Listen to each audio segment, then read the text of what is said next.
Thank you very much. Did you hear what the cow said to the farmer on a cold winter morning? Thanks for the warm hand. Anyway, it's going to get better, so don't panic on me. I start small. Nice to see all of you. How many of you have never seen me before? This is your first time? Oh, wow, most of you, okay. I keep thinking for sure I'm more famous than that, but, you know, that is the truth. I'm delighted to be here. Been looking forward to it for a long time. And it's nice to be back. You know, I was here not too long ago. It's nice to be invited back. It says something when you're invited back. It doesn't say everything, but it says something. Maybe it says, let's give him one more chance, right? See if he can get it right this time. But I'm delighted to have all of you here. We're going to spend the day together. I feel two major responsibilities, and I'm sure you can guess what those are. Number one is to make sure you get your money's worth, right? When you shell out your cash, especially these days, you want to make sure you get full value for the money you spent. And I know the tab for the seminar was not that much. Pretty modest fee to get in. Most of you, your tips for the week, right? So it wasn't that much. But I want you to be able to say when you walk out of here today, it was worth my money. But my biggest responsibility is to make sure you get your time's worth. And the reason I say that is because time is more valuable than money. In fact, you might start your notes with that. Time is more valuable than money. You can get more money, but unfortunately you can't get more time. If somebody asks you to spend your money, that's pretty easy, right? We live in America. We're wealthy. So the money's not the problem. But what if somebody asks you to spend a day, right? You got to think that over carefully. And I know you did. I wouldn't waste one of my days, not for anybody, not for anything. Once I understood how valuable they were, I don't waste any. But to make an investment like today of your money and your time, I appreciate that. Today's going to be costly for me. It's going to cost me one of my days to be here, right? And some money, of course. But, you know, I don't need the money. I take the money, but I don't need the money. But guess what I do need? The time. So I'm here not to just joke with you. I'm here not to just tell some funny stories and give a performance and walk away. I'm here to give you some value, and I want to make it worth your time. I'm going to invest a day. You're going to invest a day. Let's get the most out of it and see what we can walk away with today. Anyway, for you that have not seen me before, just very briefly, let me just tell you my story. I grew up in Idaho, farm country, southwest corner of Idaho. In fact, my father still lives on the old homestead where I grew up. He'll be 89 his next birthday. He still hasn't retired. I'm proud of my dad. He's never been ill. He's really something. I'm trying to get him to retire this year. 88. I'm telling my father, what a good year to retire when you're 88. And he says, hey, talk to me in 10 years, right? I might be ready. But anyway, I went to high school. I graduated. I went to college 1 year. Halfway through my second year of college, I decided I was smart enough, so I quit. One of my major mistakes. I should have stayed in school. But I thought, heck, you know, I'm smart enough to get a job. That's what life's all about, right? Get a job, pay your bills, work hard, stay out of trouble, keep your fingers crossed, hope for the best. And I figured I was at least prepared to do that. So I quit college and went to work. A little while later, got married, got my little family going, and I'm out there doing what I thought was the best I could. But about age 25, I'm starting to struggle. I've purchased a little more than I can conveniently pay for on time, and the creditors are starting to call saying, hey, you told us the check was in the mail. What's the deal? And I'm getting embarrassed by that. I'm also embarrassed, big mouth me, with all the fancy promises I made to get married. I'm way behind on those promises, and I'm getting discouraged, wondering what to do. And I thought, well, maybe I should go back to school, right? 1 year of college, pretty short on an application. But, you know, tough to go back to school, right? Especially when you got your family going. Time to stay is when you're there. So I discounted that. I thought, well, if I, you know, had my own business, that would be the way to go. But, you know, I'm short on money, too much month at the end of the money. If you've ever been there, that's where I was, age 25. So I had to discount that, and I'm discouraged, wondering, where do I go from here? And then the miracle happened for me. Good fortune came my way. And who can explain good fortune? I don't know. Remarkable things that happen to you at a particular time. Sometimes it's just unexplainable how those things happen. One of my friends says, well, hey, things don't just happen. Things happen just. Another good note for your notes. Things don't just happen. Things happen just. And maybe that's it. I don't know. I'm an amateur on life, I guess like most of us are, trying to figure it out, how to make it valuable. But I was ready. And my good fortune was, at age 25, I met a very wealthy man. His name was Mr. Schoaf, Mr. Earl Schoaf. A friend of mine had gone to work for him, and he started telling me about this man. He said, you got to meet this man I've gone to work for. He's wealthy, but he's easy to talk to. And he's got a unique philosophy of life. And the more he kept talking about this man, I thought, well, I've got to meet this man. So sure enough, shortly after that, I had a chance to meet this remarkable wealthy man, and I was impressed. He was wealthy. Sure enough, he was easy to talk to. I was so intrigued, within a few minutes, I said to myself, if I could be like him, farm boy from Idaho, if I could be like him, I'd give anything. And then I thought, if I could just get around somebody like him, and if he would teach me what to do, I would be willing to learn. I'm coachable. And that was my good fortune. A few months later, this wealthy man that I met, Mr. Schoaf, took a liking to me, hired me, gave me a job. I went to work for him. And I spent the next 5 years in his employ. And then, unfortunately, he died at the end of that period, at age 49. His last 5 years, but the first 5 years of my new life, I got to spend with this remarkable man, and my dream came true. He coached me. He taught me. He taught me the books to read. He taught me the disciplines. He taught me the changes to make in my language and personality. And the things he shared with me during that 5 years literally changed my life, turned my life around, changed my income, changed my bank account, changed my future, changed everything. I've never been the same since that unique experience. And I wish he was still alive today, Mr. Schoaf. I'm sure if he was alive today, especially after this seminar, Idaho Farm Boy makes it to Dallas-Fort Worth, full house, standing room only. Pretty awesome, I'm sure. If he was alive, I'd be calling him today saying, you won't believe what's happening to me. I've had a chance now to share with other people what you shared with me. But anyway, how I got here. 30 plus years ago, I was living in Beverly Hills, California. And one day a friend of mine, businessman friend, said, Jim, I'd like to have you come and share your story with my service club that I belong to, the Rotary Club. He said, I know your story, Idaho Farm Boy makes it to Beverly Hills. But he said, I think my club members would love to hear your story. He said, if I arranged one of our breakfast meetings, would you come tell your story? Just share a few thoughts. I said, okay. So I agreed to go give this breakfast talk. And guess what? They liked it. And my telephone rang. I got another call saying, we heard you've given your story and shared some ideas. Would you come talk to our club? First thing I know, I'm starting to devote a piece of my business time to giving these talks. And then one day, a businessman who'd heard my talk, I think 2 or 3 times, approached me and said, would you come and share that story and some thoughts with my management and salespeople? I said, I got this little company going. And he said, if you'd come tell your story to my organization, he said, I'd be happy to pay you. And I thought, wow, wouldn't that be something?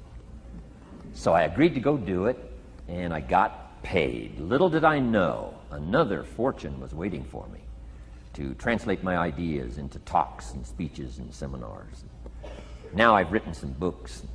It's on cassette tape, and now I get to travel around the world. Last year I was in Japan and Israel, Spain, Mexico, Australia, New Zealand, France, Germany, Canada, and now Dallas-Fort Worth.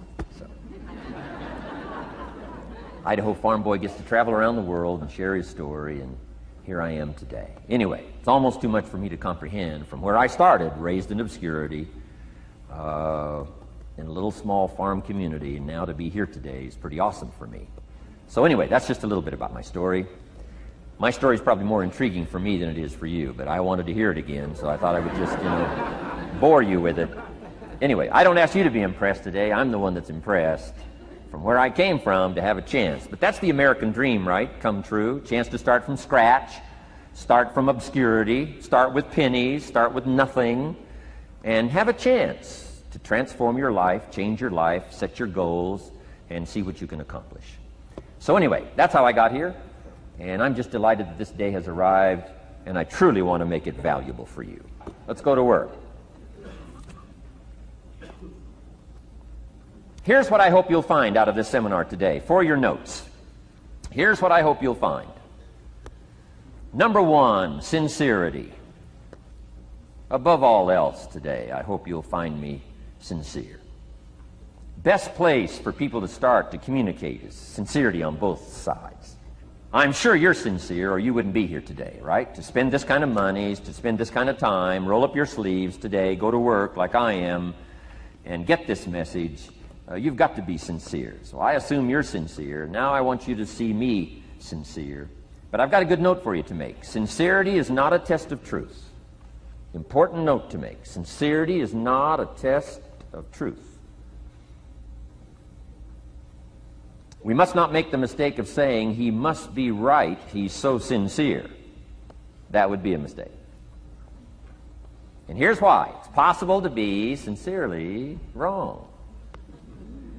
So we don't mistake sincerity for truth, right? Sincerity is only a test of sincerity. Truth has to yet be tested by truth, okay? But hopefully you will find me sincere and truthful.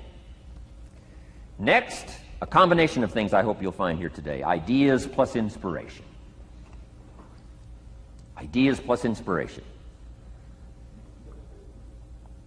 Ideas, business ideas and social ideas and personal ideas, we all need ideas. Right? How to have a good day ideas, how to have a good year ideas, how to have your best year ever ideas, good health ideas, personal relationship ideas, how to deal with your family ideas, sales management ideas, financial freedom for the future ideas. We all need good ideas. So today I hope you gather up by notes and by what you can remember a lot of ideas. I want to share as many with you as I possibly can in the time constraints we have. Today is going to go very rapidly. I used to think a day like this was a long day. Found out it's a pretty short day. But I'm going to go as fast as I can, share with you as many ideas as I possibly can. And here's why. Ideas can be life-changing. Ideas can be life-changing. And sometimes all you need is just one more in a series of good ideas. It's like dialing the numbers into the lock. Right? You got 5 or 6 numbers dialed into the lock. The lock still won't come open, but you don't need 5 or 6 more numbers. Maybe you just need one more, and maybe a seminar like this could do it. A sermon could do it. The lyrics from a song could do it. The dialogue from a movie could do it. Conversation with a friend might do it. That one last piece you need, number. Dial it into the lock. That's it. The lock comes open. There's the door for you to walk through. And maybe this seminar today could furnish that for you. One more idea. I know you've come with a lot already. Sometimes we get the impression, I used to have that I only had this much going for me and I needed this much. Usually not true. And I'm sure not true of this audience, where I find you today, as well dressed as you look today. As fine as you are sitting here today. It isn't that, you've got this much going for you and you need this much. I would assume you've got this much going for you, and maybe all you need is just a few more thoughts, ideas, to furnish you some ways and means to turn your life into the dream you want it to be. So, ideas. The seminar is going to be loaded with ideas. I want you to take good notes.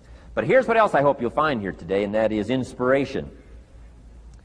And who knows the mystery of inspiration? Why some people are inspired and some are not? You were inspired to get here. Some were not. Who knows the mystery of that? I don't know. How come you made it?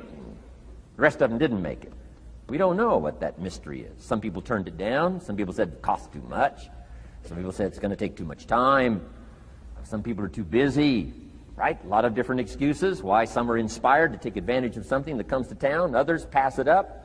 We don't know the mystery to that. Here's what I call it, mysteries of the mind. And I just leave it at that. Some things I don't try to figure out. I take the simple approach now. right? Some people do and some people don't. I mean, that's about as profound as my philosophy is. Some buy and some don't buy. Some go for it and some don't. Some change and some don't. And if you've been around for a while, you can usually work out the numbers, right? Out of 10, 3 do, 7 don't. Whatever business you're involved in, pretty soon you got this ratio going. The ones that do, the ones that don't. You say, well, why don't the ones that don't, how come they don't? We don't know. I just leave it as a mystery. I used to try to understand all that. I just take the simple approach now. The guy says, this happens to me, this goes wrong for me, and all this stuff goes wrong for me. How come all this stuff happens to me? I say, I don't know, beats me. The best I've been able to figure out is those kind of things always happen to people like you. I mean, right? That's the best I got. I don't know. I'm an amateur on this stuff. What do I know? So, just take the simple approach, right? That's how it is. Who knows? Interesting story says, the day the Christian church was started.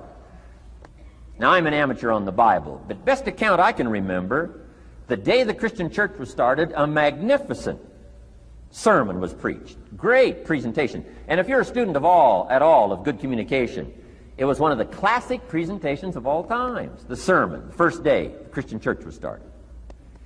And it said this sermon, this presentation was given to a multitude, meaning a lot of people.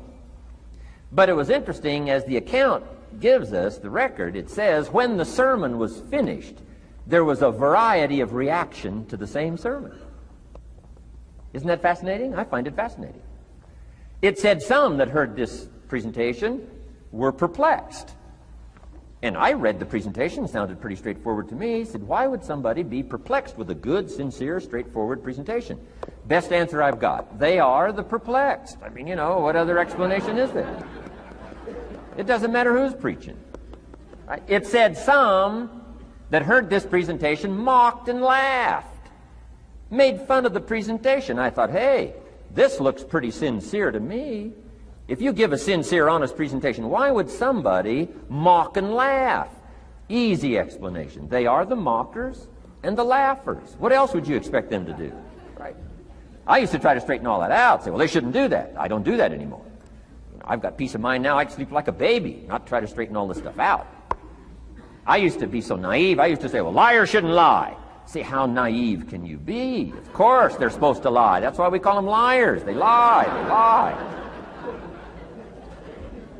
So I don't straighten this stuff out anymore. Anyway, it said some that heard this magnificent presentation didn't know what was going on. And they're usually easy to spot. They're usually saying, what's going on, right? I mean, they don't know what's going on. But interesting, right? A variety of reaction to the same sincere, honest presentation. Now, it also says, in wrapping it up, some that heard the presentation believed. And I think that's who the speaker was looking for, the believers. Interesting. Now, it said the number of believers was about 3,000. So, pretty good first day. 3,000. I've had some first days, but I never had 3,000. But anyway, 3,000 were believers. And that's, the speaker was looking for the believers out of this multitude. And that's about as close as we can come to understanding the mystery. Some believe, and some mock, and some laugh, and some are perplexed, and some don't know what's going on. And you just have to leave it that way. Why? Because that's the way it's going to be. The way to be brilliant is to find out how it's going to be and then say, here's how it should be. I mean, that's how you become brilliant. So, anyway, who knows the mystery? I call it mysteries of the mind. We don't understand. But I don't try to change it anymore. On this particular story, as far as we know, they didn't have classes after the presentation to try to de-perplex the perplexed. I mean, as far as we know, they left them perplexed. They left the mockers mocking. They let the laughers laugh. I mean, they didn't come back and try to straighten all this out. You say, well, how can you build a church? Well, make another presentation, and you'll get some believers and some mockers and some laughers and some who don't know what's going on. So that's about the best we can do.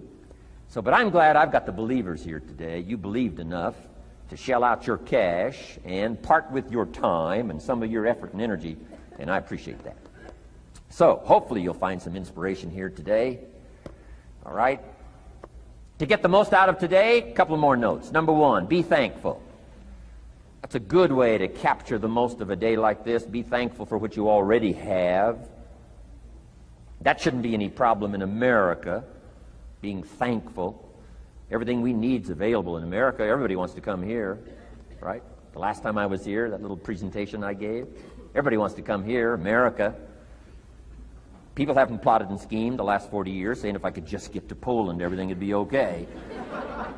No, everybody wants to come to America. Why? Everything's available here. All the books you need, all the sermons you need, all the churches you need, all the schools you need, all the instruction you need, all the inspiration you need, all the capital you need, all the markets you need, all the challenge you need, all the information you need, all the seminars you need. Everything's available here. This is America. So number one, let's be thankful for what we already have.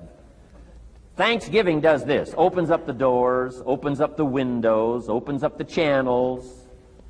Thanksgiving for what you already have. I did a seminar one weekend up at the ranch, up at Clear Lake. Got a lodge up there. Nice setting, high valley, high serenity ranch. For the weekend, Friday evening, Saturday, Sunday. People drove in from around California. I got there late Friday afternoon. Everybody had pretty well already gotten there. I couldn't believe the parking lot. Continentals and Eldorados and Mercedes and Cadillacs and unbelievable. Ferrari, one Rolls Royce, unbelievable. I walked in, good-looking crowd about like this, sitting there ready for the weekend seminar. My opening remarks were, ladies and gentlemen, I think the rest of the world would find it strange that we have all come here this weekend to try to figure out how to do better. Right? I think the rest of the world would say, I don't understand. Guy in his Rolls Royce saying, I got to get to the seminar, find out how to get another one of these Rolls Royces. Unbelievable. Anyway, let's be thankful. Here's what locks up the doors and the channels to receive more: cynicism. That locks you away. That prevents you from learning more. Being a cynic about the past and the future, a cynic about the marketplace, cynical about the people, cynical about the institutions, cynical about the setup, cynical about yourself, cynical about your chances. See, that locks away all the chance for stuff to flow your way. So, good advice, I think, today. Start off, be thankful. Here's number two, listen well. That's going to be a challenge today. I understand that. Seems like most of, our life is still going on outside these four walls, right? Most of our life seems like it's all, continuing out there. Family and business and associates and market and economy and whatever else is happening in the midst of your life. And to sort of, pull your attention from what's going on out there and put it in here for just a few hours, I know is a challenge. But do the best you can, listen well. And here's the last one, take good notes. Be a good student today. Take some good notes. I've not come to entertain you. As you can tell by my opening joke, right? I would not make it in Las Vegas. So we don't have a dog and pony show today, no entertainment. But I do have some ideas. Take some good notes. Somebody showed me the other day notes that they took about 21 years ago, attending one of my seminars out in Los Angeles. He said, I still use these notes I took 21 years ago to help me in my business, relationship with my family. So I'd like to have these notes that you take today become that valuable for you. Then it would be worth me making the investment to come and spend a portion of my life, my time, my energy here. And I want this investment I'm making here today to pay off. And one of the ways it can pay off for me is for you to take good notes and then go away and use whatever makes sense.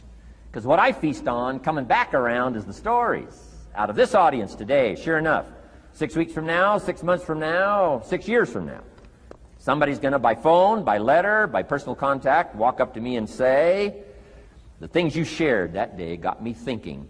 And I started making some changes, and let me tell you what's happened to my business. Let me tell you what's happened to my sales career. Let me tell you what's happened to my relationship with my family. See, that'll make it worth it for me. Not the money, the return. Something you can't buy with money. If somebody says, thank you for touching my life and taking the time to make the investment. And that's what I'm all about. So if you'll become a good student today. And here's the last note. Don't be a follower, be a student. You'll be happy to know today we haven't come seeking disciples. We've got no movement for you to join. I'm just here to share some of my experiences, good ideas, best I can. But I think that's good advice. Don't be a follower, be a student, right? Take advice but not orders.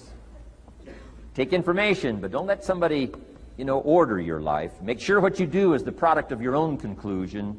Excellent note to make. Make sure what you do is the product of your own conclusion. Not to do what someone else says. Take what someone else says, process it, think about it, ponder it. If it makes you wonder, if it makes you think, then it's valuable. Then when you go take action, make sure that the action is not what somebody told you to do. Make sure the action is the product of your own conclusion. If you'll follow just a little bit of those simple guidelines, I'm telling you, the learning process can be speedy, swift, powerful. Your learning curve can go up, and then applying it to your business, your life, your family, conversations, equities of all kinds. You'll find some progress like I did that first 5 years when I met a teacher willing to share with me, turned my life around. Progress I couldn't believe happened for me. Okay, let's get started.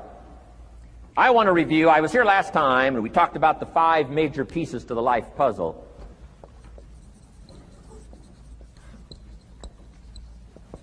And I just want to review those because it lays such a good foundation for all the rest that I want to share with you today. We got a lot of subjects to cover, so we're going to go rather swiftly, okay? Put on your mental track shoes here and run with me today, because I'm going to deal mostly in concepts. Expect you to, fill in a lot of the details, because I've got a lot to share. I want to get through it all. But let's lay this foundation again of the 5 major pieces. Happens to be the title of my latest book. But I think it is so valuable in laying a foundation. It's some of the things I learned between ages 25 and 30. The teacher who taught me so well. He dealt in these fundamentals, we call these. Fundamentals. We call these basics. Basics for sports, fundamentals for sports, fundamentals for your business, fundamentals for the way you deal with your family, a few simple things. Few basic things that if you practice every day can make all the difference in the world, how it works out. I boiled it down to 5 major pieces to the life puzzle. Let's just review those. Number 1 is philosophy. Philosophy, as I taught the last time I was here, philosophy, in my personal opinion, is the major determining factor in how your life works out. Philosophy, the major determining factor in how your life works out. Philosophy. To form our philosophy, you got to think. You got to use your mind. You got to process ideas. And this whole process over a lifetime, starting way back here when we were children, schools that we've attended, our parents, our experiences, all this stuff that we've processed by the thinking process helps to develop our philosophy. And in my opinion, each person's personal philosophy is the major factor in how your life works out. Here's what I called it in that last presentation when I was here. It's called the set of the sail. Each person's personal philosophy is like the set of the sail. Now, I used to think it was circumstances that ordered my life. If someone would have asked me at age 25, Mr. Rohn, how come you're not doing well? Pennies in your pocket, creditors calling, nothing in the bank, behind on your promises to your family, you live in America, 25 years old, got a beautiful family, every reason to do well, and things are not going that well for you. What is wrong here? It would not have occurred to me to blame my philosophy. I mean, it would not have occurred to me. Saying, well, I got this lousy philosophy, and that's how come I got pennies in my pocket and nothing in the bank, and things aren't working well. That would not have occurred to me. I found it much easier to blame the government. Much easier to blame the tax problem. I used to say taxes are too high. Top tax rate when I first started paying taxes, 91%. Back then, when your income reached a certain level, all your income over that, 91%. So I used to say that's too high. Now, the top tax rate's about 33%. But people are still saying what? Taxes are too. See, but you can't use that anymore. If it's gone from 91 to 33, how could it be too high? Come on. I threw all that old excuse stuff away. Some people found it, though, and they're using it these days. My old list. I used to blame the traffic, the weather, used to blame circumstances, right? People say I'm too tall, I'm too short, I'm too old, I was raised in obscurity, raised on a farm, parents of modest means, all the stuff. If you were to ask me, how come you find yourself here, Mr. Rohn, age 25, living in America, land of abundance and opportunity, pennies, zero in the bank, not doing well, creditors calling, it would not have occurred to me to blame my philosophy. I found it easier to blame the company policy. I used to say, if this is all they pay, how do they expect you to do well? So I figured that, my future was going to be tied to what everybody else was arranging, the economy and, right, interest rates. I used to say things cost too much. That was my whole explanation, not my philosophy, until my teacher taught me better that this is where the problem was, my own personal philosophy. Here's what's exciting about each person's personal philosophy. That's what makes us different than dogs and animals and birds and cats and spiders and alligators. That's what makes us different than all other life forms. The ability to think, the ability to use your mind, the ability to process ideas, and not just operate by instinct. In the winter, I'm telling you, the goose can only fly south. What if south doesn't look too good? Tough luck. It can only fly south. But see, human beings are not like a goose, can only fly south. I mean, you can turn around, go north, you can go east, you can go west, you can order the entire process of your own life. And we do that by the way we think. We do that by exercising our mind. We do that by processing ideas and come up with a better philosophy, a better strategy for our life, goals for the future, okay? Plans to achieve those goals. All this comes from developing our philosophy. Philosophy helps us to process what's available. Well, when we get here, we got seed, and we got soil, and we got some rain, and we've got some what? Sunshine, and we've got some seasons, and what? The miracle of life. Now, the key is, what do you do with all this stuff? How do you turn all this stuff that's available here into equity and promise and lifestyle and dreams and future possibilities? All of this that's possible now with human beings, how do you take all this stuff and turn it into this equities and values? Well, it starts with philosophy. What is the seed? What is the soil? What is the sunshine? What is the rain? Is it possible to take some of each of all the stuff that's available and turn it into food and turn it into value and turn it into nourishment and turn it into something spectacular and unique that no other life form can do? And the answer is yes. But you cannot deal with all this stuff and what to do with it unless you start refining your philosophy. Think, use your mind, come up with ideas, and strengthen your philosophy. So the seed and the soil and the rain and the sunshine, this is called, the economy and the banks and the money and the schools and everything that's available out there, processing information, what to do with all that, and turn it into equity and value. That is the major challenge of life, my personal opinion. So each person's personal philosophy now is going to determine what you're going to do with seed and soil and sunshine and rain and miracle, the change of seasons. That's it. My personal opinion.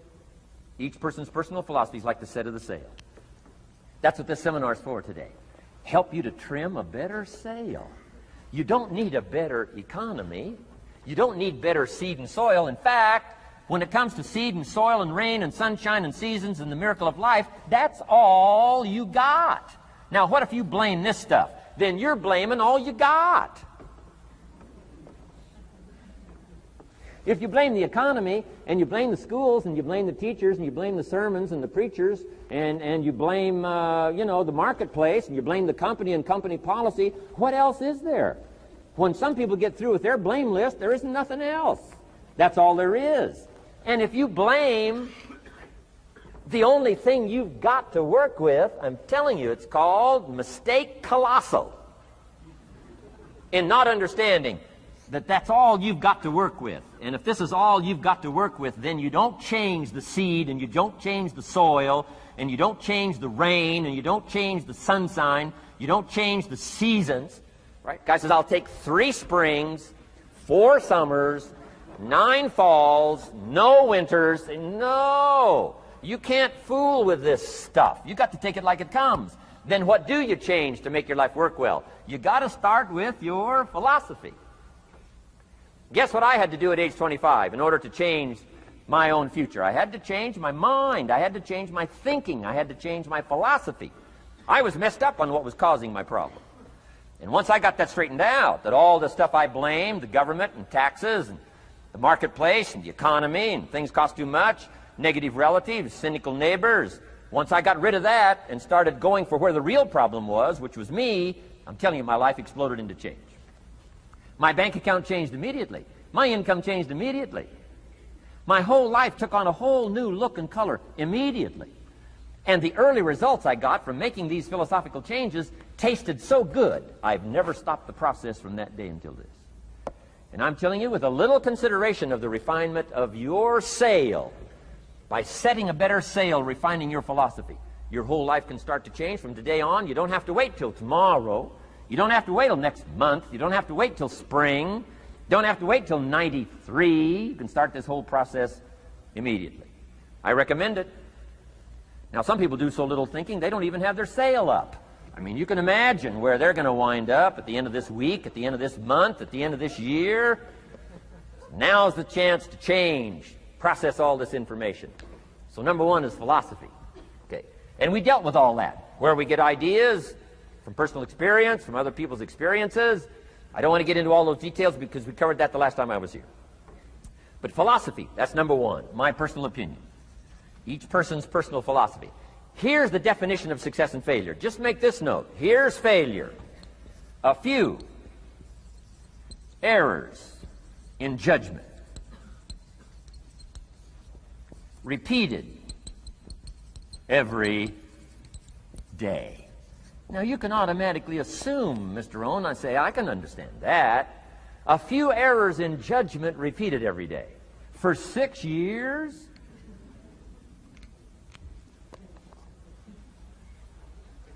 I'm with my father. I think I told this story the last time I was here. My father, 88 years old, he's never been ill, still hasn't retired. Not long ago, midnight, we're getting ready to go to bed. We've drilled a new well, got some extra water, got some more acres going. He's all excited. At midnight, we're getting ready to go to bed. My father's eating what he calls his midnight snack. A little bite to eat before you go to bed. Don't have to go to bed hungry. And I'm watching him eat this midnight snack. Guess what he had? An apple, a few graham crackers, and a glass of grapefruit juice. I said, no wonder my father's so healthy. My mom taught us all those good health practices. Taught me when I'm growing up, right? I'm an only child. I've never been ill. Passed the big 5-0 some time ago. My 2 daughters, 32, 33, never been ill. My grandkids, never been ill. I'm telling you, the legacy lingers on. As I watched my father have this midnight snack, suddenly occurred to me. I know that's part of it. An apple, what? A day. That's gotten to Dallas-Fort Worth, right? An apple. An apple a day keeps the doctor away. Good question for this intelligent audience. What if that's true? You say, well, Mr. Owen, if that's true, that would be easy to do. Then what's the problem? It's easy not to do. It's easy not to adopt it as your own personal philosophy. Or the guy messed up the saying. Guy says a Hershey bar a day. Say, no. No. You've been watching too much television. It is not Hershey bar. You got to be smarter in philosophy than to fall for the Hershey bar a day when it's an apple a day. You've got to be smarter than that. And if you make that kind of an error in judgment every day for 6 years, I'm telling you, it'll accumulate into disaster. Sometimes the first year you say, well, you know, I'm so healthy now, what difference is it going to make? You've got to be smarter than that. Just because disaster doesn't fall on us at the end of the first day doesn't mean disaster isn't coming. You've got to be so smart that you look down the road and say, will the errors in my present judgment of philosophy, what's that going to cost me in 1 year, 6 years, 1 month, 6 months?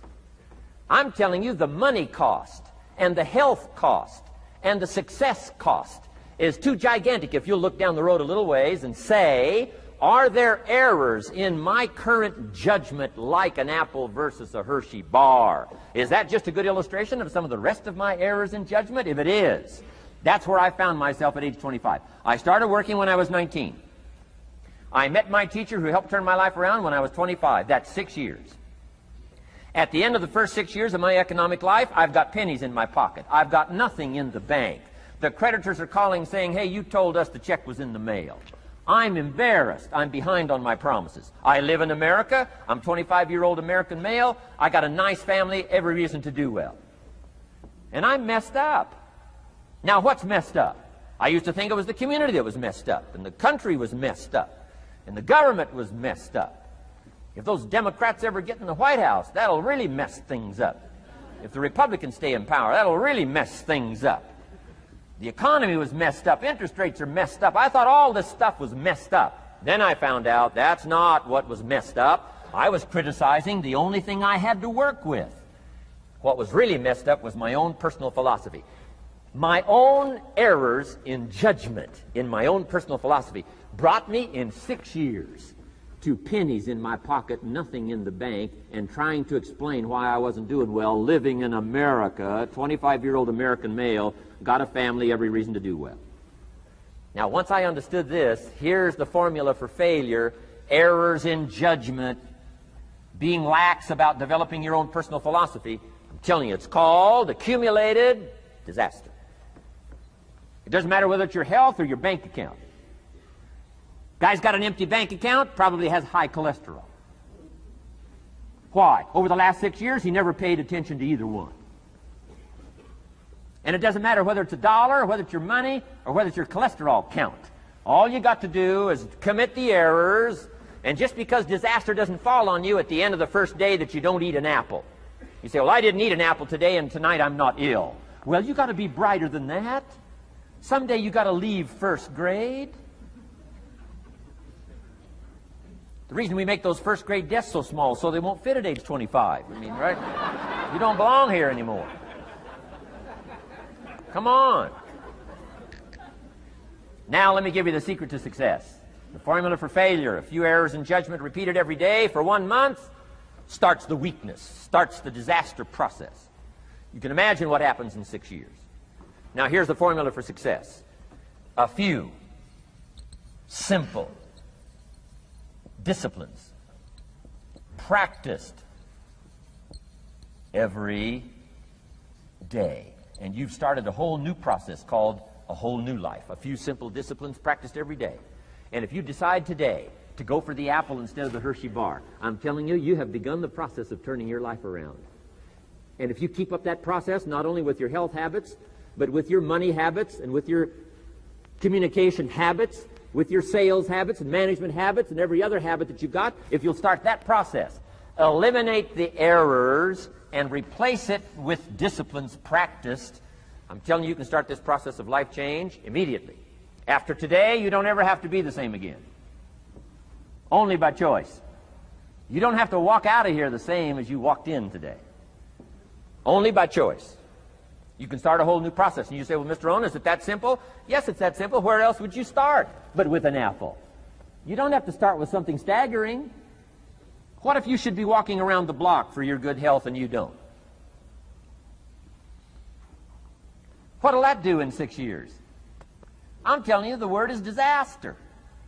You could and you should and you don't. Here's an even stronger word. You won't. I mean, don't might mean you're careless. Won't probably means you're stubborn. And either one's called disaster. Could, should, don't.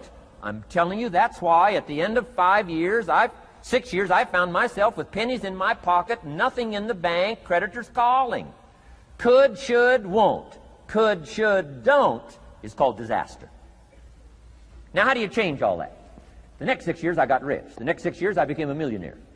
By the time I'm 31, I'm a millionaire. How about that? You say, well, Mr. Rohn, what happened? Well, strangely enough, during that second 6 years of my economic life, the government was about the same. I'm telling you, taxes were about the same. My negative relatives were the same. I'm telling you, the economy was about the same, and prices were about the same, and everything else was about the same. Circumstances were about the same. Then how come I got rich? How come I totally changed my life? I was not the same. Somebody says, well, what did you go to work on to do all that? I started with my philosophy. I started amending my errors by doing some better thinking, changing my mind, coming up with ideas that I didn't have before I met my teacher. And once that whole process started for me, I'm telling you, I changed my whole life. Within a 6-year period, I was never the same. And I've kept up that process all these years. One of the reasons why I'm here is to continue my craft. I don't want the day to come someday somebody says, you should have heard Jim Rohn 10 years ago when he was really terrific. Guess what I want people to say? I heard him 10 years ago, but you should hear him now. I'm telling you the man works on his craft. I'm telling you the man's done some extra reading. I'm telling you the man doesn't miss a trick. I'm telling you he's worked hard on himself. That's why he's able to deliver like he does. The same thing can happen for you as a teenager. It can happen to you as a mother, as a father, as a business person, as a salesperson, running a business. Doesn't matter. Management, wherever you find yourself. This is the process called personal change. And what I say to start with is start with your own philosophy. Your philosophy is going to determine whether or not you go for the disciplines or continue the errors that's called potential disaster. And everybody has it within their power. Well, it was so happy for me to find out at age 25, Mr. Shoaff said, Mr. Rohn, you don't have to change countries. But you do have to change philosophy. And if you'll change philosophy, not country, you can turn around your income, you can turn around your bank account, you can turn around your skills, you can become capable, powerful, sophisticated, healthy, influential, all the other equities that you could possibly want out of your life, using the only stuff there is and not trying to change any of this stuff. Appreciate all of this stuff with all of its ups and downs, with all of its mystery of why it works and sometimes it doesn't work. Don't challenge this. You don't have to ask for another planet. You don't have to ask for another country. Just ask for another book. Ask for another seminar. Ask for another idea. And you can start this whole process of personal life change. Now, I could spend the whole day on philosophy, because that's where it is. If I could get you intrigued with that enough to study it, enough to ponder it, to where you would pick up the commitment like I did and say, hey, as simple as an apple a day, as simple as a walk around the block, why not start right there? If you don't start there, where else are you going to start? Might as well start where it's easy, and then go to the more complicated disciplines. Because if you can't handle the simple disciplines, how can you handle the complicated ones? Okay. Key. Philosophy. Here's number 2. I got to give these now very quickly because I got too much to cover here to linger too long. Number 1, we're affected by philosophy. First major of the 5 major pieces. Number 2 is attitude. We're affected by how we feel. First, we're affected by what we know and the decisions we make. Second, we're affected by attitude. How we feel. And I gave that quick list. Let me give it to you. It's how you feel about the past. You've got to have a good attitude about the past. Use it as a school, not a club. Don't beat yourself to death with your past. Faults, failures, losses. Let the past be a school. Harsh school maybe. What else is new? Let the past be a school master to teach you. Not to threaten you, but to teach you. Okay. Next, it's how you feel about the future. Set your goals. We'll talk a little bit about that before we finish today. Goal setting. The promise of the future is an awesome force to affect your life every day. Without a future well designed, we take hesitant steps. And all you have to have is hesitant steps for 6 years. You'll be timid, driven into a corner, not boldly willing to go and take your portion, take your share. Okay? Next, it's how you feel about everybody else. Got to have a good attitude about everybody else, because it takes everybody else to make a market. One person doesn't make a family. One person doesn't make a business. One person doesn't make a corporation. One person doesn't make a community. One person doesn't make a nation. It takes all of us to make a dynamic economy, a nation second to none. It takes all of us to make the churches and make the economy run. It takes all of us to make the possibilities. All the gifts that have flowed in here the last 200 years, unprecedented in 6,500 years of recorded history. There's been nothing like it. The ethnic streams that have flowed in here brought their gifts, brought their talent, brought their skills, brought their inventions, brought their work ethic. All of it mixed together is called America. Been nothing like it in 6,500 years. And to miss the value of it by some, warped attitude about it, I'm telling you, you've missed it all. And if you have an appreciation for it all, you'll draw from it. And if you draw from all the gifts that have been blended together here for 200 years, now for your value and benefit, think of what you can do for your days, for your business, for your conversation, for your equities. You can transform it to an incredible degree. And here's the last one. It's how you feel about yourself. Understanding self-worth is the beginning of progress. Self-worth should be easy. If one of us can do it, all of us can do it. If anybody can think it, we all can think it. I can read, you can read. I can understand, you can understand. From where I came from, the few simple things I did and tried revolutionized my life in 5 years. There isn't anybody here that can't do it. Change from pennies to fortune. Change from nothing to something. Change from broke to rich. Anybody in this room can do it. If any of us can do it, we all can do it. That's the kind of value you should place on yourself. If Jim Rohn can understand it, I can understand it. If he can read, I can read. If he can find it, I can find it. If he can change, I can change. If he can get it done, I can get it done. That's the attitude about yourself. So valuable. Okay? Now, in transforming our lives, we don't start with attitude. We don't start with the inspiration here. We start with education. Somebody says, well, I expected you to just come get motivated today. Well, that probably won't do it. Somebody says, by now we should be standing on the chairs waving a flag, singing the old gray mare. Get going here. No, that's not where you start. Life change does not start with inspiration. Life change starts with education. You've got to be educated to the point of where you might have messed up. My teacher put it in blunt, simple language. He only went to the 9th grade in school, so he put it in simple language I could understand. He said, Mr. Rohn, after 6 years living in America, healthy American male, 25 years old, been working 6 years, 1 year of college, pennies in your pocket, nothing in the bank, behind on your promises.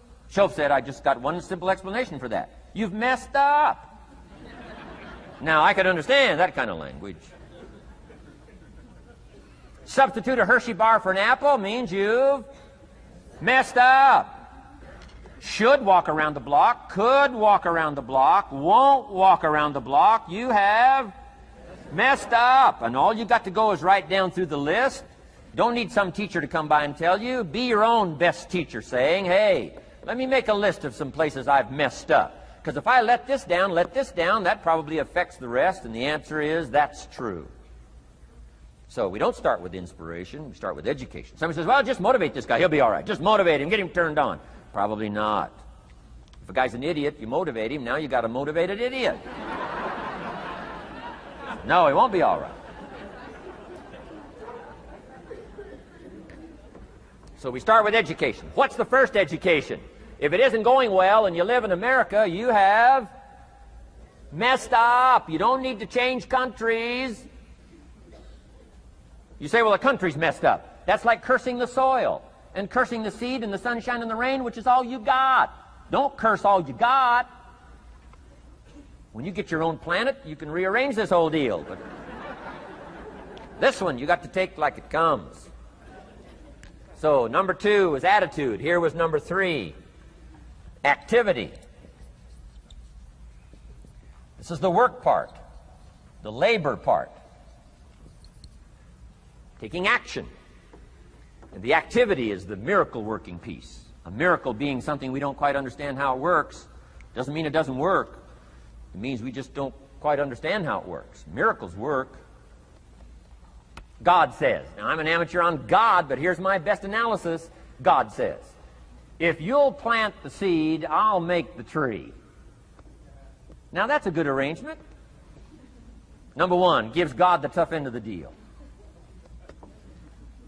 What if you had to make the tree? That'd keep you up late at night trying to figure out, how do you make a tree?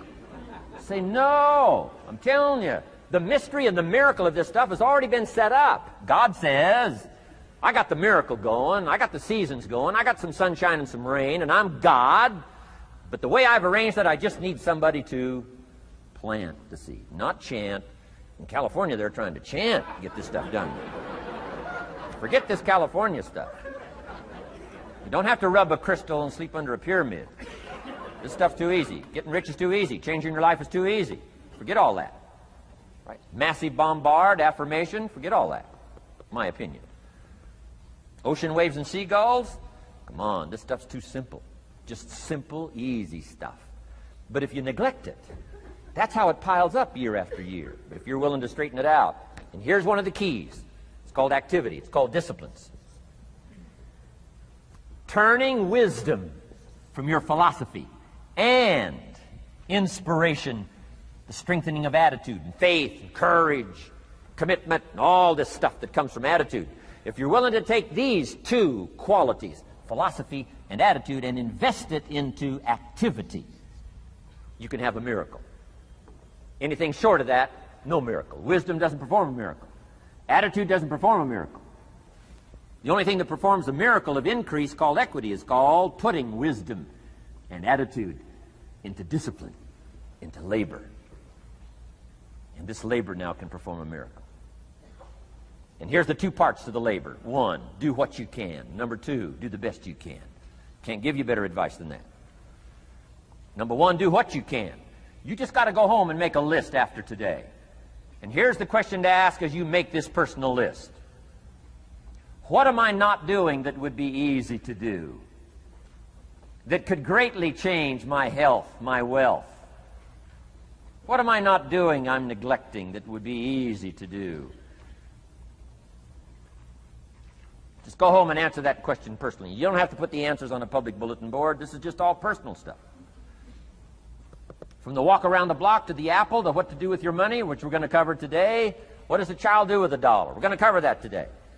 Errors in judgment, disaster. Few simple disciplines, wealth beyond imagination. And if you'll pick up the activity part, the miracle working part, plant the seed part, take care of your part. The soil will take care of its part, and the seed will take care of its part. The seasons will take care of their part. The miracle will take care of its part. If you'll take care of your part, called putting it into activity, action. Works miracles. 2,000 years ago, on April 13th, one of Jesus' disciples. Now again, I'm an amateur on the Bible, but best as I can remember it, one of Jesus' disciples said to Jesus,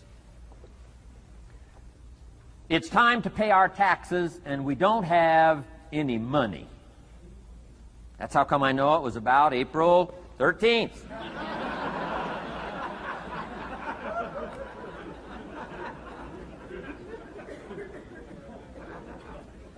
To this statement by his disciple, Jesus said, best as I can read the record, Jesus said, "No problem." Now, why could he say no problem? Well, word has it, he was a miracle worker. Word has it, if you're a good student of history, word has it, he was a miracle worker. If you handed a problem to a miracle worker, what would he be inclined to say? No problem. You got to hang out with folks like that. I belong to a small group like that. We do business around the world. You hand these guys a problem, they say no problem. What? How many books would they read to solve it? Many as it takes. How early would they get up? Early as it takes. How much information would they get? Much as they needed. So it's what? No problem. You got to hang out with folks like that. Jesus said this will be no problem, the tax thing. He said to his disciple, it's simple. Go fishing. Wow.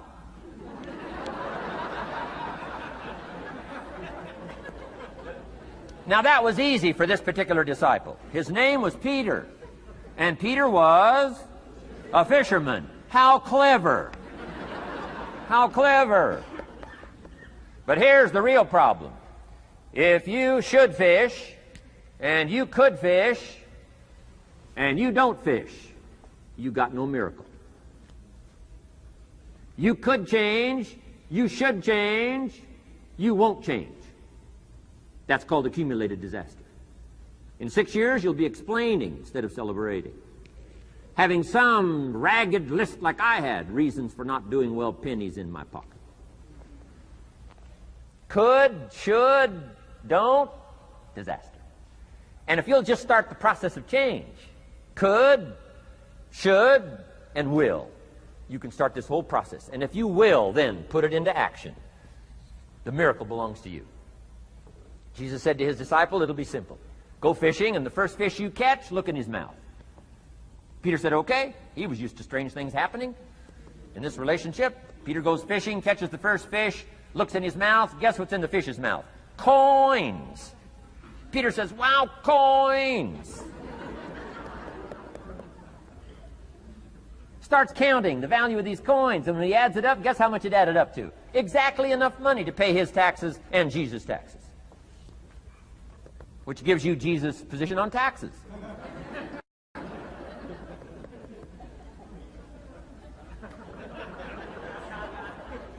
Okay. Now we call that what? A miracle, only because we don't quite understand how it works. It doesn't mean it doesn't work. It simply means we don't quite understand how it works. But here's how you get a miracle going for your life. Number one, do what you can. Get a list of the stuff you could do and you haven't done, postpone, and start cleaning that up. You can't start at a better place for personal change. That'll affect your bank account, affect your future, affect your income, affect everything. You can't start a better life change process than cleaning up what you should be doing. The man says, well, my mother lives down in Florida. Should have written her 6 months ago. I just can't seem to get that letter written. I'm asking you to get that letter written, clean that up, and don't walk like other people walk. Don't postpone like other people postpone. You say, well, is it as simple as writing a letter? And the answer is yes. Where else would you start for life change, personal change? You don't need a pink package to fall out of the sky. You don't need massive bombard, pre-conscious, subconscious. Practice channeling, find a 2,000-year-old guru. I mean, you don't need any of that stuff. Pass on all that. Kids are afraid of that stuff. Too much of it, you'll be out on a limb with Shirley. I mean, don't pass on all that stuff. This stuff's too easy. This stuff's too simple. It's called take action, number one, on neglect, on errors, in discipline. Number two, start setting up some disciplines. And if you'll do that, you'll perform a miracle. Now, here's the second part of the miracle. Number one is do what you can. Here's number two, do the best you can. If that's not your philosophy, I would ask you to amend it. Let me give you the best of ancient script. Here's what it says. Whatever your hands find to do, do it with all your might, do it with all your strength, and do it with all your power. What a good philosophy. That kind of philosophy will revolutionize your life if you haven't picked it up lately. Guy slips in late, company doesn't seem to mind, slips out early, first one in the parking lot, heading for happy hour. Stretches his break, comes early for lunch, late back from lunch, company doesn't seem to notice. Guy says, best as I can calculate, I'm putting in about a half a day's work and I'm collecting a full day's pay. And the guy says, I got it made. Little does he know the seeds of his own disaster are already being sown by the weakness of his own personal philosophy. It's not the economy that's going to determine your next 6 years. It's your philosophy about labor and about activity and about miracle and soil and seed and sunshine and rain and the economy and the banks and the money and the companies and the schools and what's going on. It's your philosophy and your attitude. And then your ability to take action.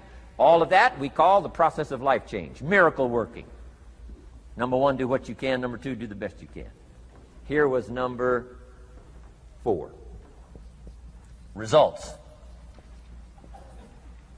Results. Every once in a while, you got to take a measure, see how you're doing with these 3 pieces: philosophy, attitude, activity. Now we take a measure called results. What is the results at the end of the day, the results at the end of the week? You can't let too much time go by without checking. When time goes by, 6 years I'd been out there working when I met my teacher, Mr. Shoaff. Shoaff said, well, Mr. Rohn, let's just go through a little summary here. He said, in the last 6 years, how much money have you saved and invested? Let's go through a little tab list here. How much money have you saved and invested the last 6 years? I said, what? 0. He said, you have messed up. You remember these notes. I like that. You've messed up. He said, who sold you on that plan? I thought, my gosh, the man's right. I'm a nice guy. I bought the wrong plan. What if you were 50 and broke? Right? Didn't need to change countries. Bought the wrong plan. What a sad scenario that would be. But Shoaff said these questions. Let's go through some results. He said, how many books have you read in the last 90 days? I said, what? 0. Wisdom of the world available? Change your life, change your future? Wisdom of the world available? Develop any skill you want, earn the kind of income you want, have all the treasures you want, equities you want, relationship with your family that you want, everything that you want available, and the wisdom of the world to help you get it. Haven't read any books in the last 90 days. My teacher said, Mr. Rohn, you have messed up. I'm telling you, you've got the deal. Shoaff said, Mr. Rohn, in the last 6 months, how many classes have you taken to improve your skills or to develop new skills? Go for the American dream. Become rich and powerful and sophisticated and healthy and influential. How many classes have you taken in the last 6 months? I said, how many? 0. He said, you have messed up. He said, you don't need to unmess the country. You don't need to straighten out the perplexed. You don't need to straighten out any of this stuff. All you've got to do is look within and let results teach you a great deal about your own activity, your own attitude, and your own philosophy. I went through that process. Take this phrase home. Results is the name of the game. What other game is there? Results. Here's all life asks us to do. Make measurable progress in reasonable time. Just take home that little phrase. Good phrase. We're asked in life simply to make measurable progress in reasonable time. We demand it of our children. How many years do you want your child to spend in 4th grade? Approximately. About 1. If it looks like they're not going to make it, we pour on the pressure, called legitimate pressure, lack of results. Peer pressure, family pressure, school pressure, community pressure. Every other kind of pressure we can bring to bear. Why? You can't stay more than 1 year in 4th grade. As parents, you'd have to leave the community. You say, well, what if they're nice kids? Wouldn't you give them 3 or 4 years? And the answer is no. You got to make better progress than that. So you got to check fairly often. Some things you got to check every day. Some things you got to check at least by the end of the week. Salesman joins this little sales company. He's supposed to make 10 calls first week. Wouldn't it be legitimate to call him in on Friday and say, John, what? How many calls? I mean, this stuff is simple. John says, well. Say, John, well won't fit in this little box here. Well. Now John starts with a story. You say, John, I made this little box so small so a story won't fit. I don't need a story. I need what? A number. A number. What will a number tell me? Everything. John's supposed to make 10 calls. What if he made 20? You say, wow. Wow. We got somebody. What if he only made 1 call? Whoa. Will that tell us something about John's philosophy? And the answer is yes. Will it tell us something about his attitude? Of course. Will it tell us something about his disciplines? Of course. And if he wants a lesson in life change, all he has to do is be willing to face the numbers and come up with the results that will teach you to either celebrate if you got good results or fix whatever needs to be fixed in your philosophy, attitude, activity called disciplines. You don't need to go anywhere else. I do believe in affirmations. They are valuable as long as you affirm the truth. Because it says in ancient scripts, the truth, what? Will set you free. Free to do what? Amend your errors and pick up new disciplines. That's what the truth is for, to help us amend our errors and pick up the disciplines for life change. That's what the truth is for. So I do believe in affirming the truth. If you're broke, best thing to affirm is, I am broke. You put that up on the refrigerator where you can see it every day. I mean, that's how you do that. Now, if you need a little additional affirmation, you just put up there, I'm 40 and broke. I mean, you know, that ought to do it.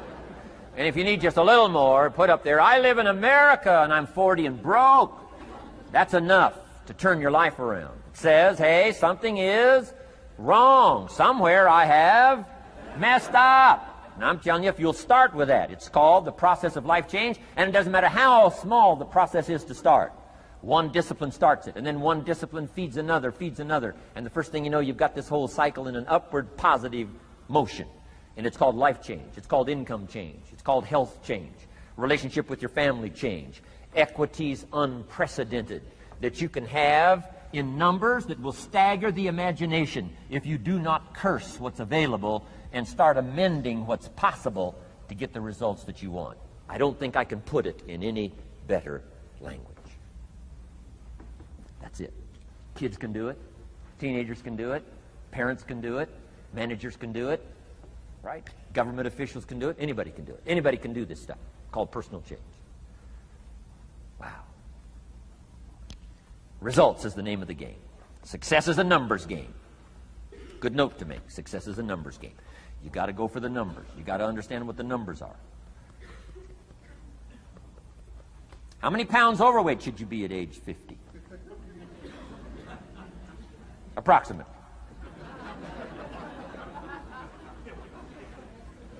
John says, I got big bones. We'll give you 10 pounds. 10 pounds for big bones.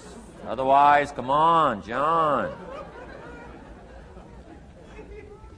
20 pounds, 25 pounds. Shouldn't we turn on the caution light at work and at home? Blinking caution light. Somebody says, what's that caution light? So John's up about 20, 25 pounds. We got the blinking light going at home, got it going here at work. To remind him what? Wrong numbers. Okay? 35, 40 pounds, red light, blinking at home. Somebody says, what's that blinking red light? Say, John's up about 40 pounds.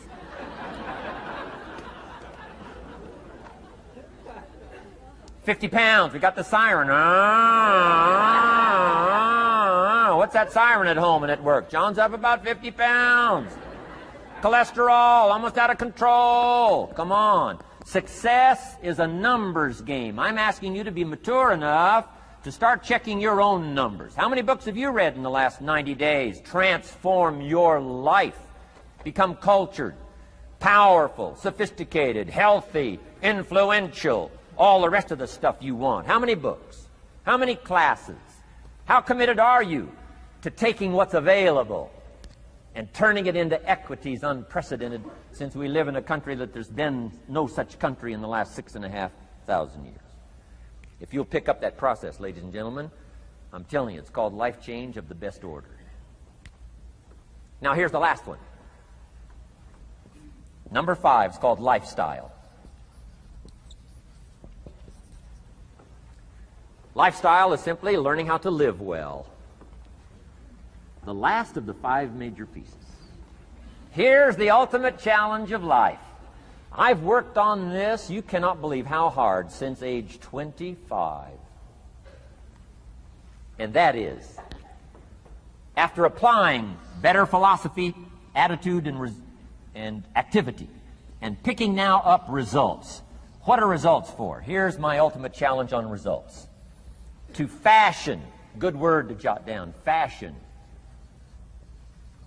Fashion for yourself lifestyle, or what we call the good life. That's the ultimate challenge. To take your results, take your money, take your results, take the return, take the equities you've gathered, and now fashion for yourself a good life, like weaving a tapestry. And Mr. Shoaff gave me all kinds of examples on lifestyle. He gave me 2 phrases that helped change my life. In case you have to leave early, let me give you these 2 phrases. It'll be worth the price of coming and being here today. Just take these 2 phrases home, in case you have to leave early. Here's number 1. Shoaff said, Mr. Owen, if you wish to be wealthy, study wealth.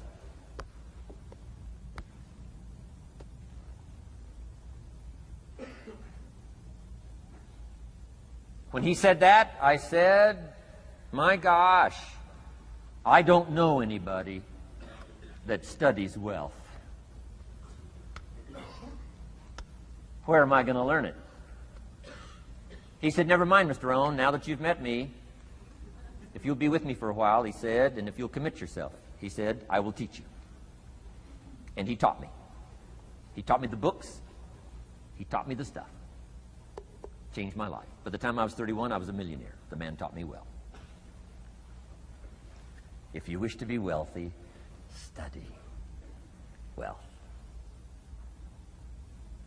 If you were to show me your present economic plan, in a personal conversation between you and me, you say, Mr. Owen, let me disclose for you my current economic financial plan for the future. Would I get so excited I'd say, hey, I'm going to go across the country and lecture on your plan?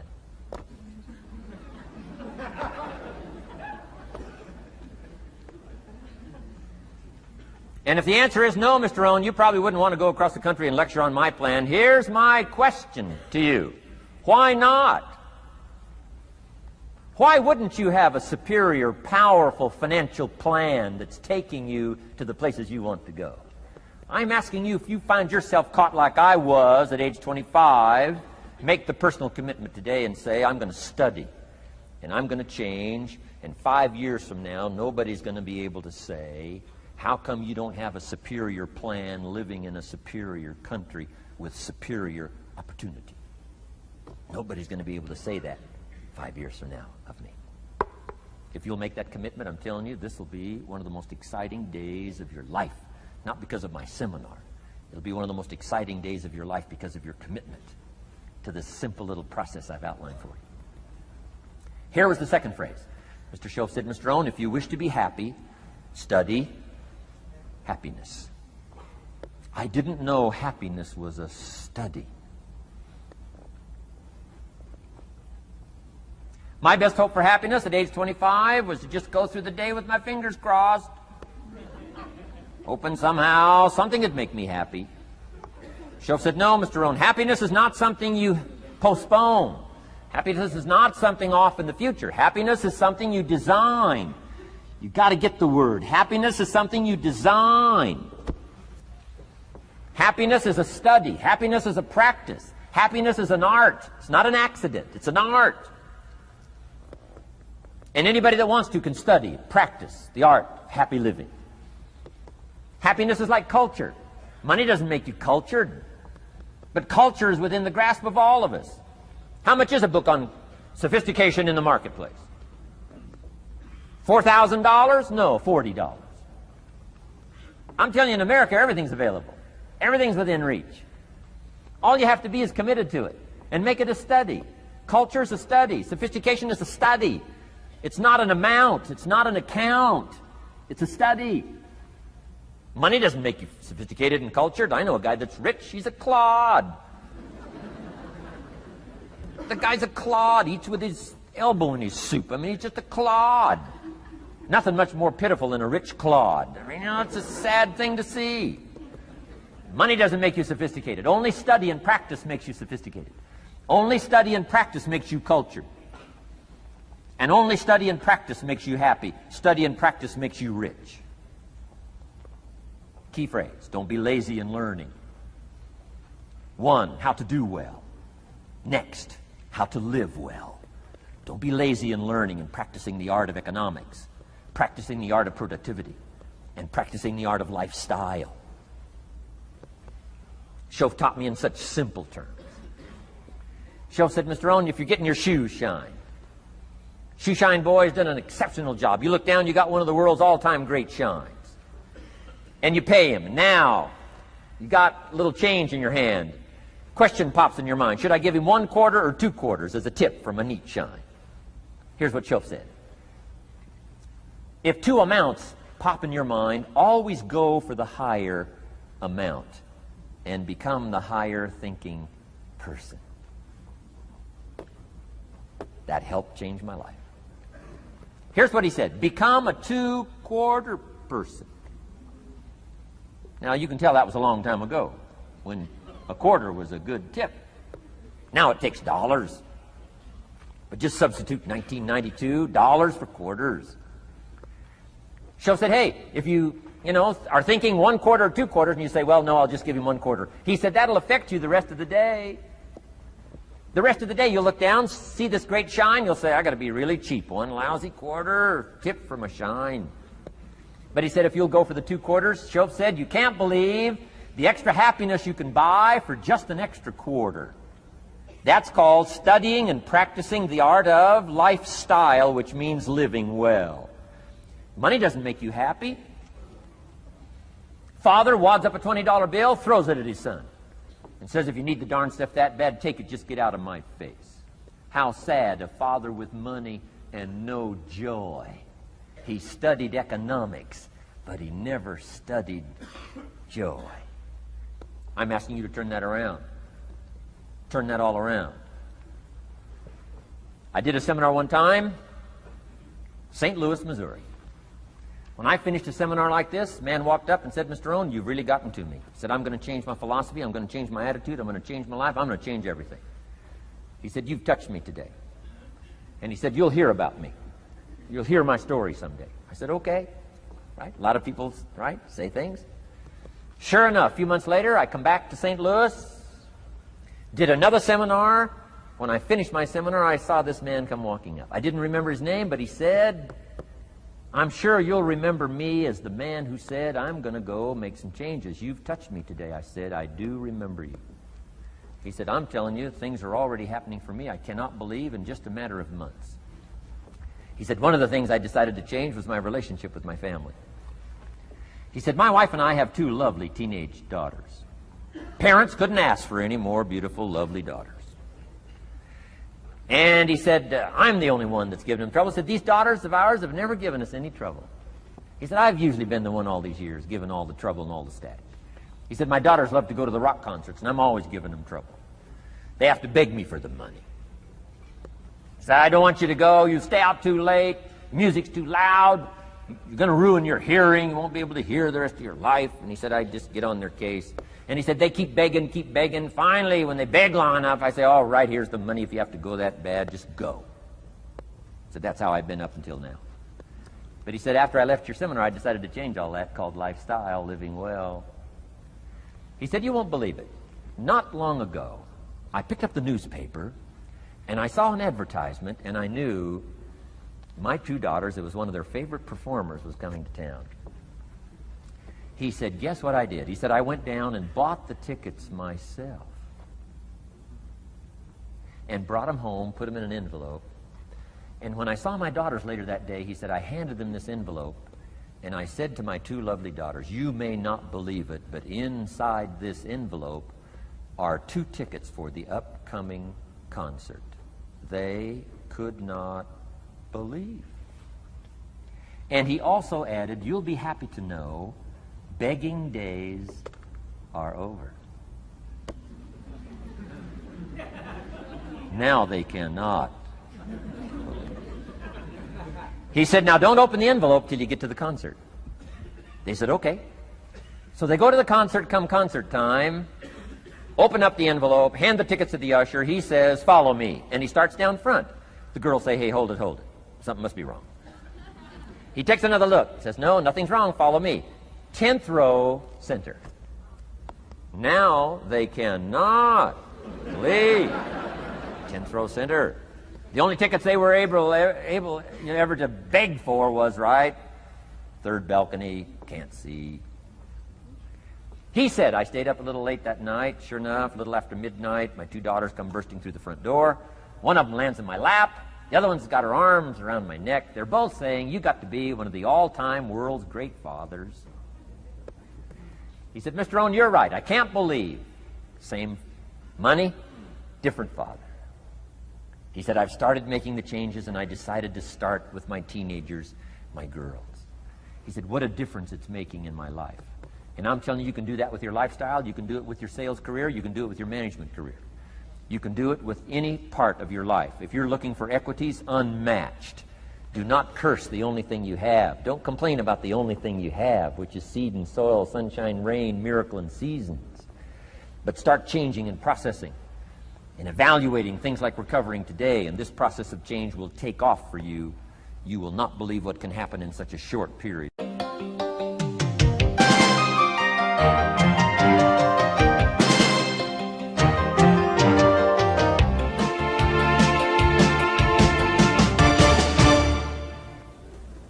Next subject, personal development.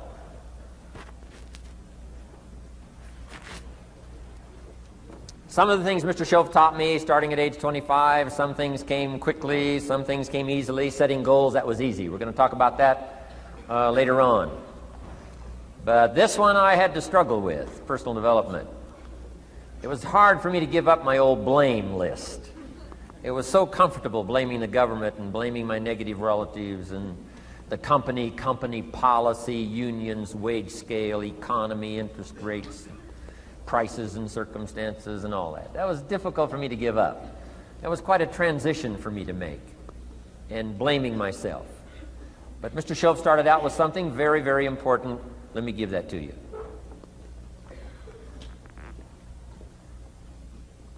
He said, it's not what happens that determines the major part of your future.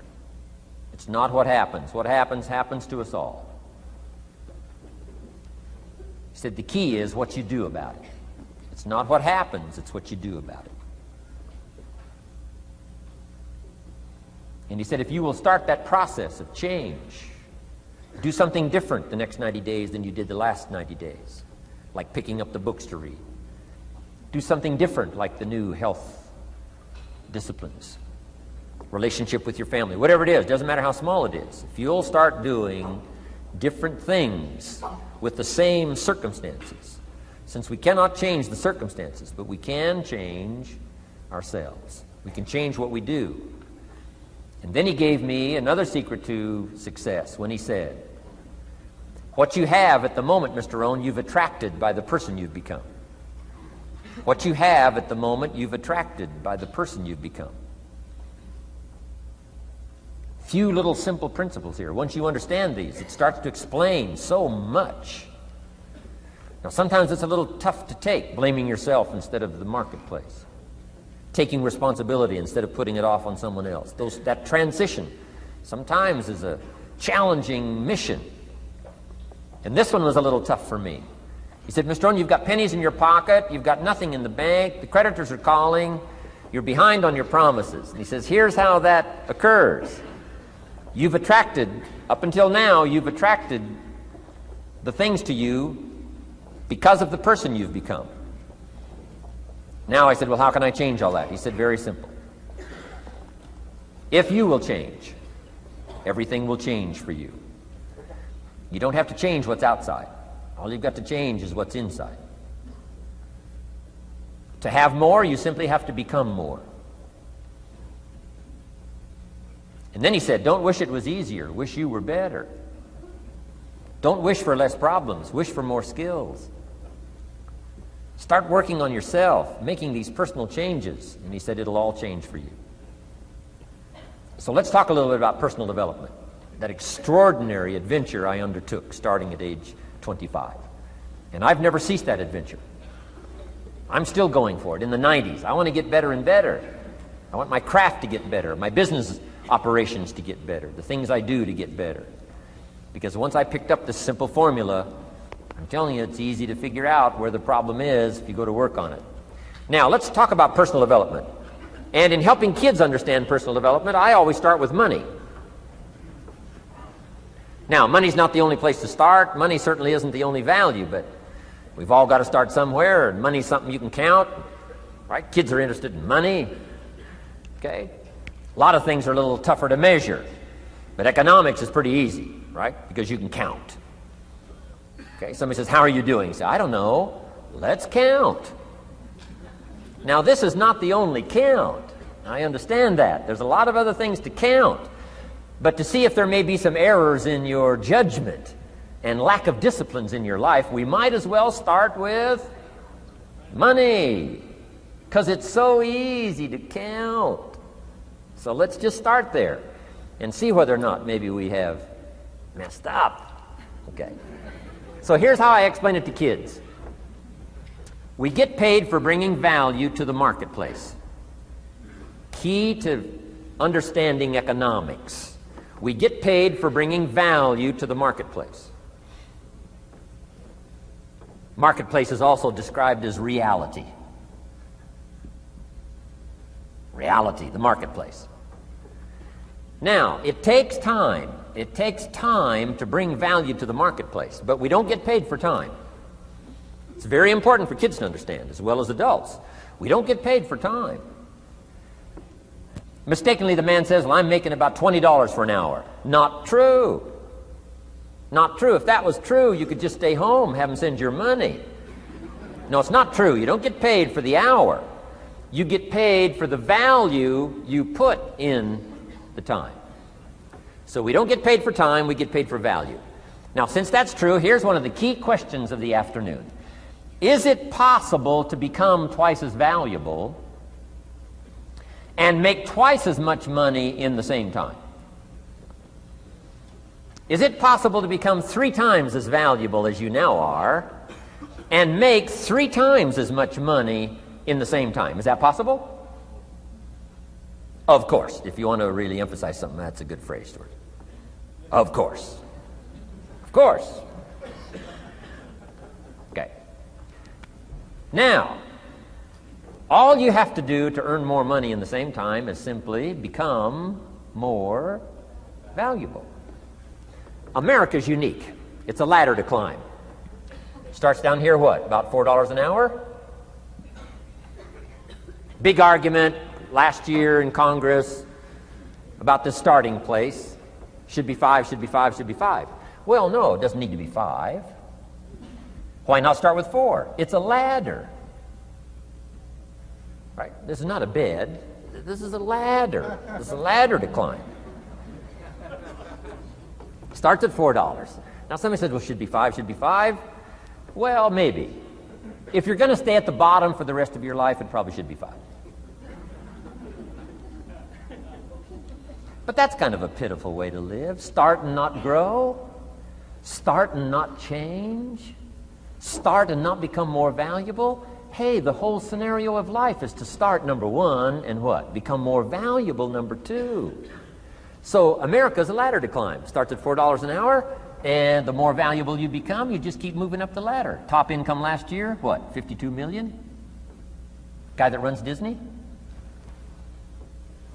Would a company pay somebody for 1 year's work $52 million? And the answer is, of course. This is one of those of course places.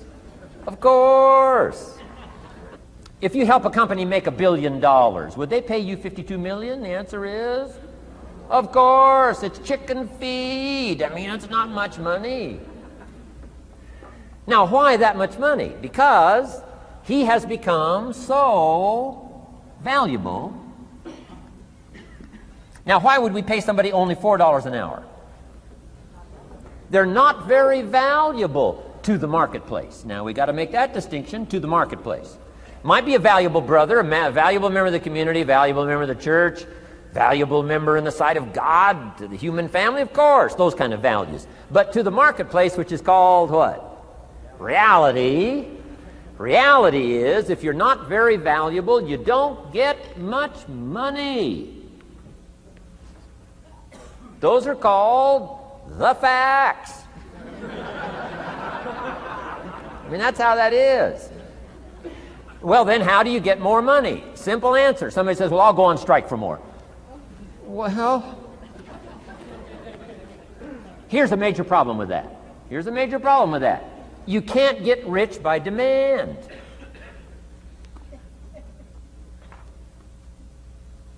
Somebody says, well, I'm waiting for a raise. I'm telling you, it's easier to climb than to wait for a raise. Why not just become more valuable rather than wait? I'm telling you, that's the key to all good things. Becoming more valuable. Why would we pay somebody $400 an hour? They've become more valuable to the marketplace. See how this works? I'm telling you, this stuff is so easy. This is America. This is a ladder. How far is it from 4 to 5? I'm telling you, it's not far. $4 to $5 an hour? If you work for McDonald's, haul out the trash, they'll pay you $5 an hour. If you whistle while you haul out the trash, they'll pay you $5 an hour. I'm telling you. You'll get an extra $1 just for a good attitude. Yay, McDonald's. Wear the hat. It's incredible. $5. And then you just keep becoming more valuable, more valuable, more valuable. I got a telephone call 5 years ago. The company said, we're ready to expand internationally. We need some help. I was sort of semi-retired. Right? Looking for the next exotic beach. They said, no, Mr. Rohn, we got a project for you. Right? We're going to expand internationally. We could use your help. Next little while, we'll add some millions to your fortune, make it worth your while. I said, okay. I thought later, isn't that interesting that they called me? My second thought was, of course they'd call me. Who else would they call? I mean, I can get the job done. Now, how come I got a telephone call worth millions? I had become valuable. Now, I'm a farm boy from Idaho. I was raised in obscurity. 1 year of college, and I thought I was thoroughly educated. Made all kinds of mistakes galore. At age 25, the creditors are calling me saying, hey, you told us the check was in the mail. I got pennies in my pocket. I got nothing in the bank. I'm behind on my promises. How come I get a telephone call 5 years ago and it's worth millions? I changed. I turned my life around. Is it possible to become worth millions? Speaking economically, now there's a lot of values to become, but let's just talk economics. Is it possible to become that valuable? And the answer is, of course, of course. Now let me give you the secret. Shoaff said, here's the secret, Mr. Rohn. Learn to work harder on yourself than you do on your job. Once I got that, it turned my life around. Learn to work harder on yourself than you do on your job.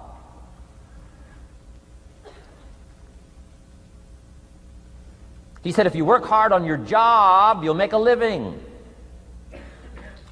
If you work hard on yourself, you can make a fortune. Wow. If you would have known me at age 25, you would have said, Jim Rohn's a hard worker. If you'd have known me, you'd have said that. I'm the guy, I don't mind coming a little bit early, staying a little bit late. I don't mind that. You'd have said, well, Jim Rohn's a hard worker. You say, well, how come he's got pennies in his pocket and nothing in the bank and behind on his promises? Well, I was a hard worker, but I was working hard on my job, not on myself.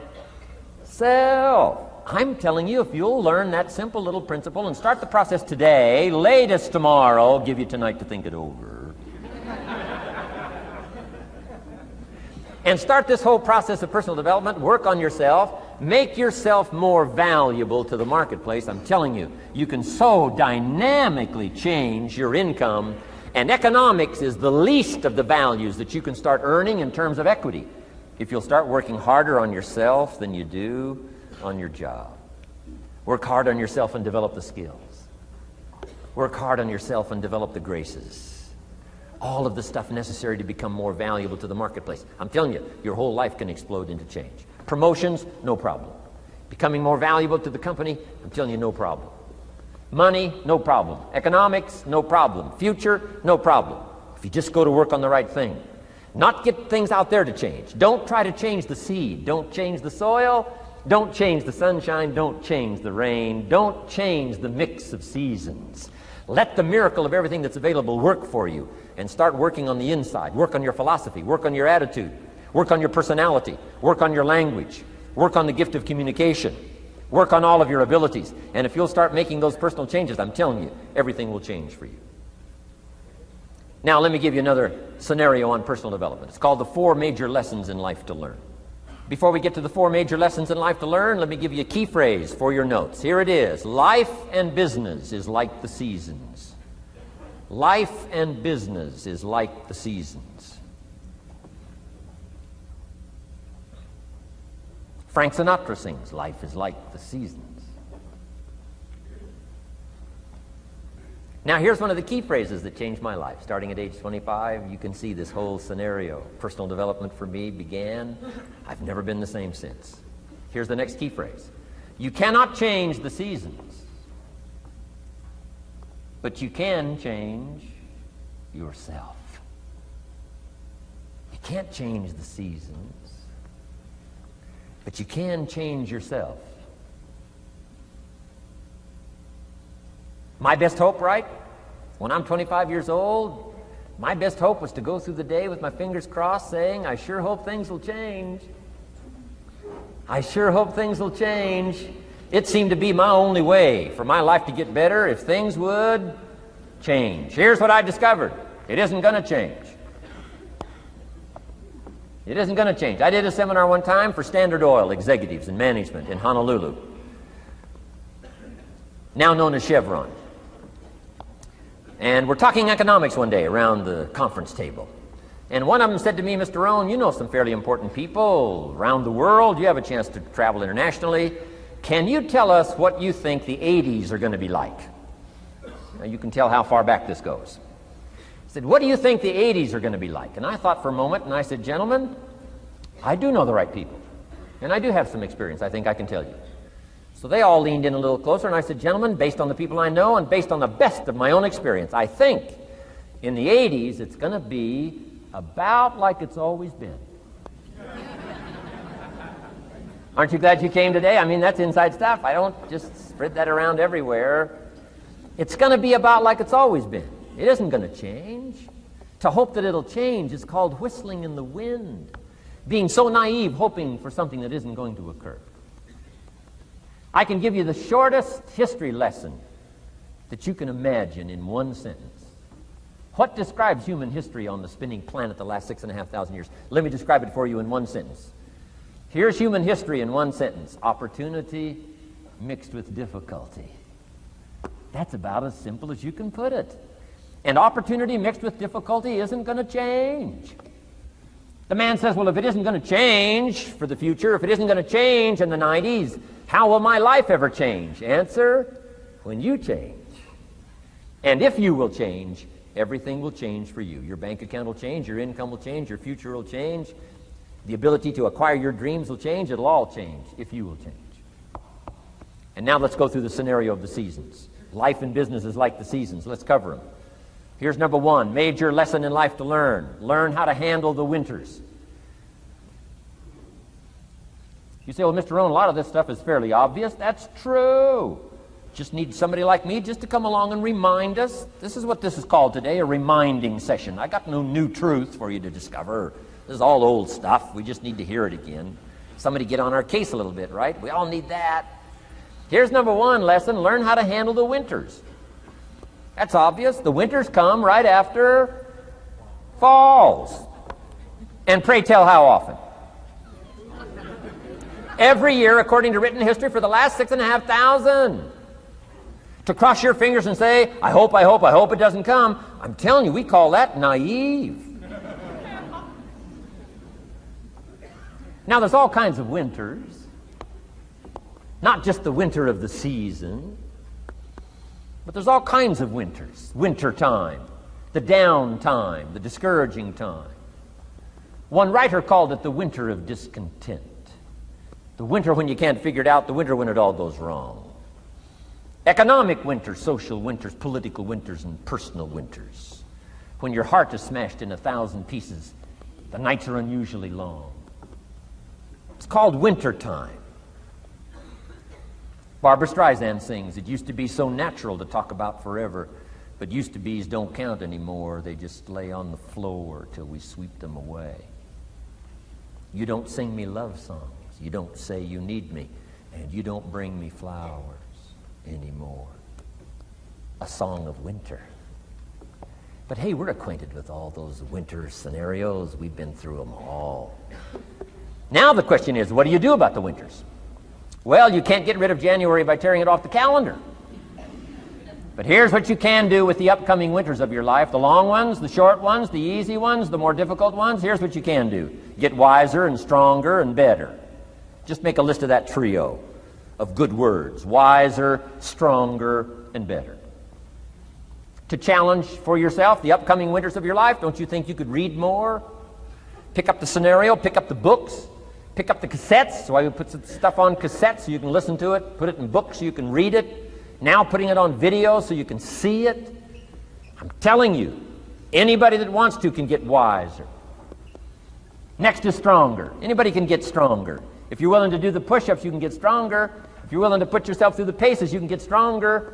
Can you develop stronger skills? And the answer is yes. Start practicing, practicing, practicing. And you can get stronger. Can you get stronger in handling life situations? Of course. But you got to go to work on yourself. You can't blame out there wishing it was easier. Wish you were stronger. And here's the last one, get better. Anybody can get better. Language, we can all get better. I've been lecturing now for 33 years, and I'm telling you, today versus 33 years ago, I'm better. First time I gave a talk, I stood up, my mind sat back down. I mean, I've been through that whole deal. Opened my mouth, nothing came out for a while. My knees are banging together, the sweat's pouring off my face, I'm shaking like a leaf.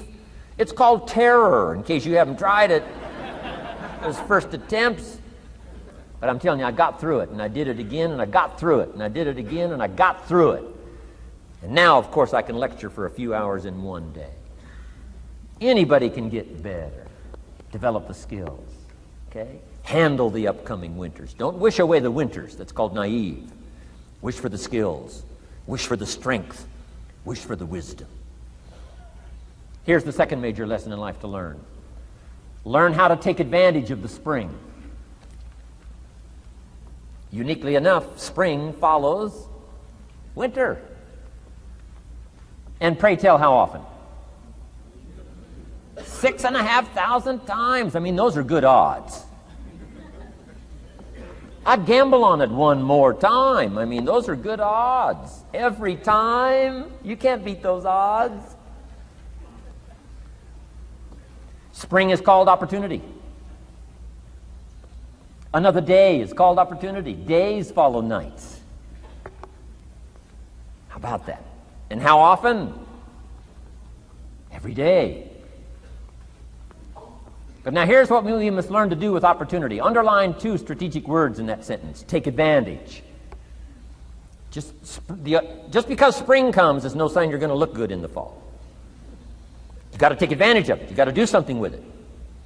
Read every book you can on what to do with your springs, what to do with your opportunities, what to do with your days, what to do with your chances. Don't miss the educational process. Don't miss the process of learning. To understand, opportunity keeps coming, but the key is taking advantage, taking advantage. Everybody in this room's got to learn to do one of two things: plant in the spring or beg in the fall. And it doesn't mean you can't become a sophisticated beggar, but you don't need the reputation.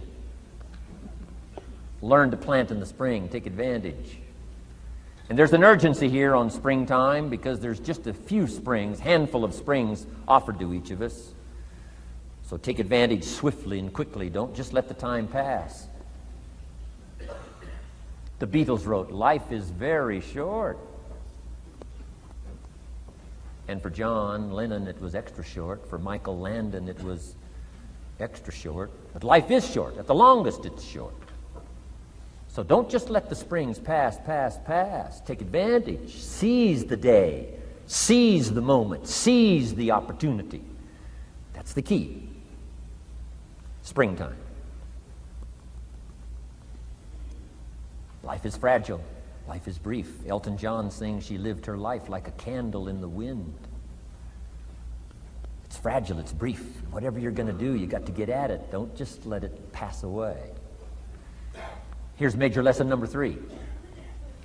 In the summer, learn how to nourish and protect. We've got 2 challenges in the summer in the personal development part of our life. And that is become capable and powerful enough in the summer and wise enough in the summer to nourish what's good